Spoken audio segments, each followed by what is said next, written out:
Hier haben wir eine 1 TB Festplatte von Samsung, die Spinpoint F3. Hier sehen wir 3x2 GB DDR3 RAM der Marke Kingston mit 1333 MHz. Das ist die Linksys WMP600N Wireless PCI Karte der Firma Cisco. Hier sehen wir einen DVD-Brenner und ein normales Laufwerk. Der Brenner ist von der Firma LG und das normale Laufwerk von der Firma Sony.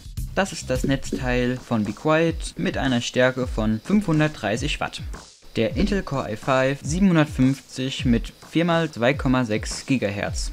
Grafikkarte ist von Asus, die EAH 5570 Silent mit 1 GB DDR2 RAM. Der Chipsatz ist von ATI. So, dann haben wir noch das Asus P7P55D als Mainboard.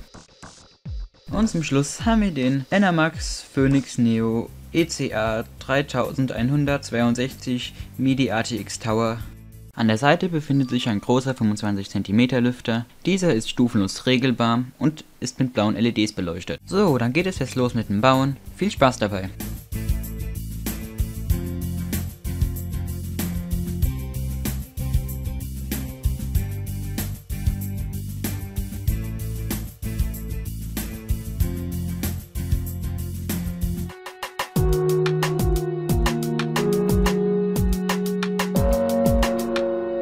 Bei der Bestellung ist mir ein kleiner Fehler unterlaufen. Ich habe statt 4 RAM-Riegel, was von Vorteil wäre, weil das Mainboard läuft im Dual-Channel, nur 3 RAM-Riegel bestellt. Aber der 4. RAM-Riegel ist bestellt.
So, das war's auch schon. Ich hoffe, es hat euch gefallen. Wenn ja, dann kommentiert und abonniert uns.